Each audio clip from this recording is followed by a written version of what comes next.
Hello, I'm Jamie from Not So Wimpy Teacher, and I'm really excited to be doing a video series for you all about teaching reading.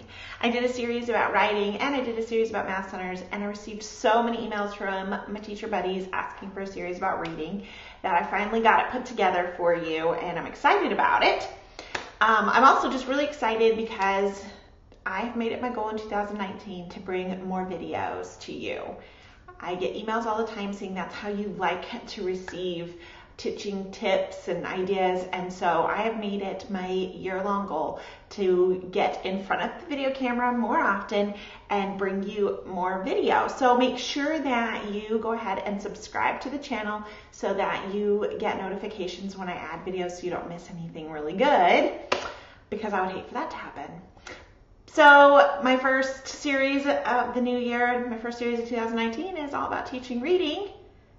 And today's video is entitled How I Teach Reading. Pretty creative, right? Well, in this first video, I kind of want to share with you like a few things. My main focus when teaching reading, how I divide up my reading block, and how I organize my reading centers. In the next videos in this series, I'm going to go through my whole group lessons, and I have videos about each one of my different reading rotations or my different reading centers, so that you can just get an idea of what I did in my classroom. As with all my videos, guys, it's not a one-size-fits-all. We all teach in different settings. Like, we teach in different states and sometimes have different standards. We teach with different principles, different curriculum. We all have different needs that need to be met because we teach different students. So I'm going to share with you what I did and why I did it and why it worked for me. And I hope that you can take some of those tools and help fix problems in your own classroom, or just to make your reading instruction more engaging. Okay, but if it doesn't all work for you, that's okay. I get a lot of emails that say, can I do this? Can I do that? Of course, you're the teacher. Always make the decisions that work best for your students and your classroom. Okay, this here is the most important thing I'm going to tell you in the entire series, and I'm going to reiterate it over and over in the series. I want my students to love reading. I want them to be book nerds. I am a book nerd. I love reading. I loved reading as a child. I love reading as an adult. I love to read children's books, adult books. I don't care. I just like to read. I want my kids to feel that way too. That's my ultimate goal. I know that I have to teach standards. I know that they have to learn main idea and point of view and character traits and compare and contrast, all these things. I know they will be tested in state tests. I know that my ability as a teacher is going to be determined on how well I do on those tests, and yet I think that the love for reading is still trumps all of that. What I have found is that a student who loves to read is easy to teach the standards, or at least a lot easier to teach the standards than a student who thinks they don't like to read. So my ultimate goal in all my reading instruction is, will this help my students to learn to love to read? Because if they love to read, if they're picking up books all on their own, if they're at home and they're picking up books, they want to go to the library, they're asking for books for their birthday, that's what my goal is. But if they are doing that, they are going to learn all these reading standards so much easier than me just like pounding it into them, okay? So I often don't do things that like the experts say to do, because I have found it decreases my students' love to read. They hate to read, and therefore they don't go back to the text to look for answers. They don't reread. No, they don't like reading, and therefore they're not going to do any of those things I've taught them. So instead, I focus on helping them love to read, and this can be done in so many ways. You're going to hear me talk about it throughout the entire series. So here we go. That was really important for me to tell you about. Now I'm going to show you how I break down my reading block. I have about 80 to 90 minutes in my reading block. I'm going to kind of go with the 80 minutes because, you know, some days are that way. And this is sort of how I'll break it down.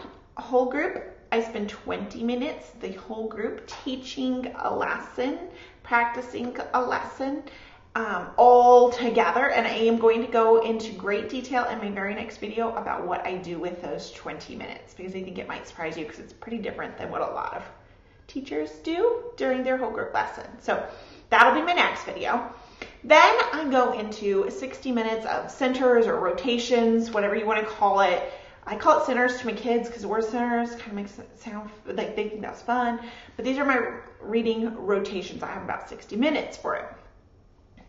I have played around with these minutes many times. And what I used to do with these 60 minutes, and maybe you currently do that, what I used to do is I would take all of my students. I usually have between 24 to 28 students. Usually 26 is probably about the normal, 26 students. I would take all those students, divide it into about 4 leveled reading groups that were close to level. I'm not one who believes that it has to be like perfect. But close to level reading groups, and I would try and meet with every single one of them every day, because that's what a good teacher does. They meet with every one of their students every day. Is that you? Is that what you're trying to do? Because most teachers are. And if it's working for you, then keep on doing it, teacher friend. It was not working for me. Here's what was happening. I would meet with that first group, and we'd get out some text, and we'd be reading, and we'd just get to a point where we were really into it, and it was like, oh, time to switch. So we never got a chance to discuss it. And I interrupted it right when they were starting to get interested. And I don't know about you, but you're like reading a book and suddenly you get interrupted by your child, your spouse, your boss, whatever it is. Like, that can easily decrease your love for reading because you never actually get the opportunity to truly get invested in the text, because you only have, and we're saying we have 15 minutes because we have 4 groups, 60 minutes, divide that out, you got 15 minutes. But let's just be real. There's transition time wasted every day. So maybe we actually only have 12 to 13 minutes. And when you only have 12 to 13 minutes, and in that time you're also going to get out text, discuss where in the text we're going to be, and then start reading, you're never going to get enough time to get your students truly invested in the text in that short of a time. If they're not getting invested, it does not contribute to their love for reading. And I'm going to be real honest, it's probably making it difficult for you to teach all those standards too. There's not a lot of time to identify a main idea of text, even just a passage, in 12 to 13 minutes.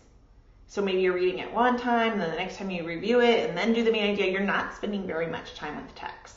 So maybe you are meeting with every student every day, but are they meaningful meetings that are moving them forward in their love for reading and their standards? For me, it wasn't. So I had to make a change, guys. That just wasn't working out for me. I found that the time wasn't working. And so here's what I did. And if you've seen my Math Center series, then you kind of will recognize this sort of schedule. Here's what I decided.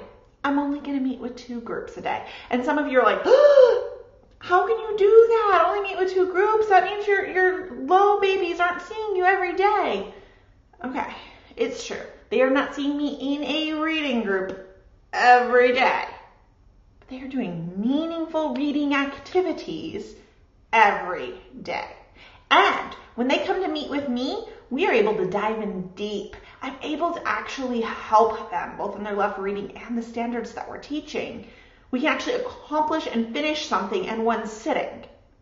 And when you add up the number of minutes I'm spending with them during the week, it's actually more because I've eliminated some of those transitions.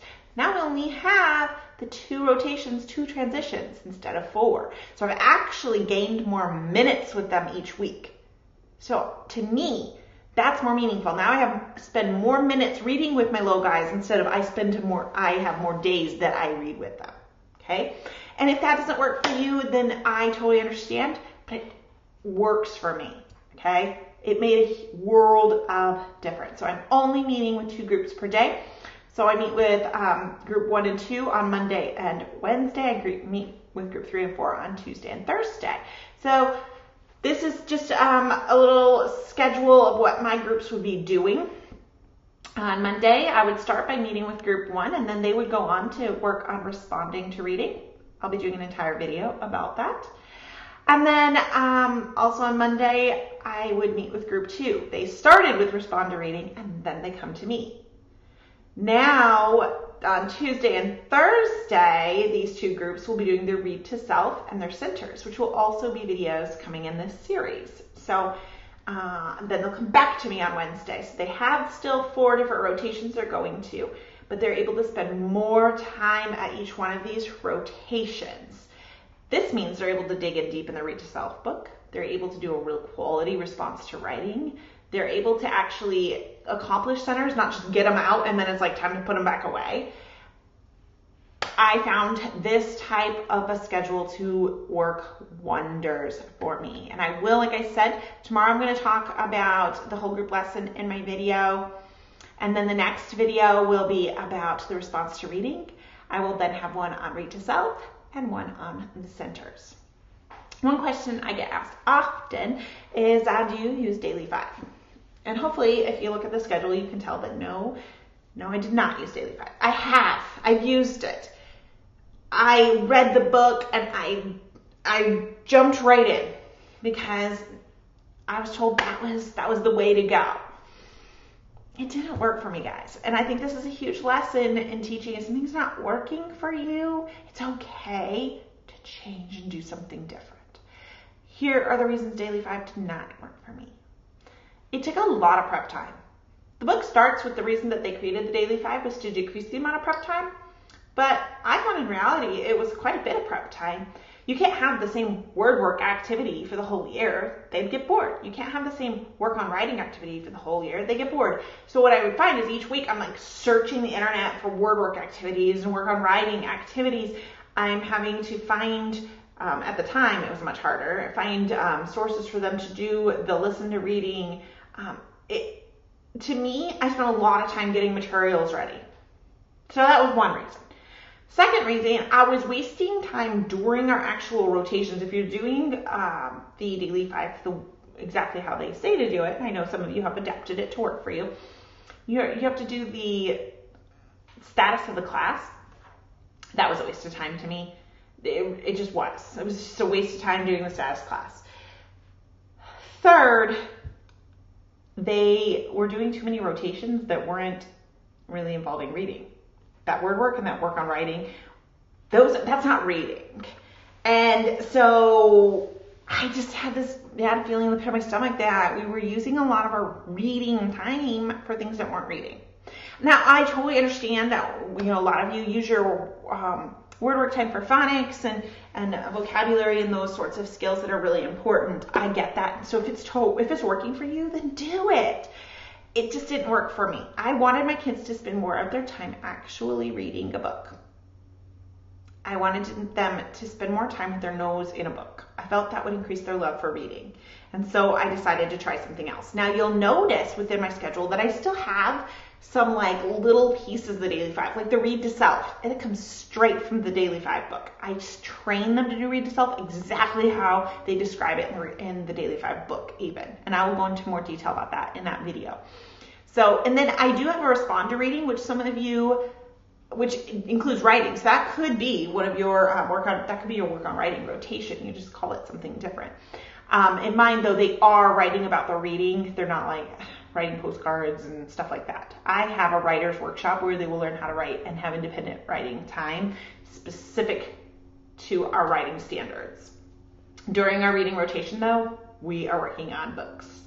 And so that's it. And if like I've said repeatedly, if Daily 5 is working in your classroom, good for you. Like, do what works for you, okay? I only wanted to share that because I get asked so often about it. And since we're going to be talking about reading in the next several videos, I thought it was good to get that out there. So this is my basic framework for teaching reading. It's a workshop model where we do a short mini lesson and then we go into a rotation.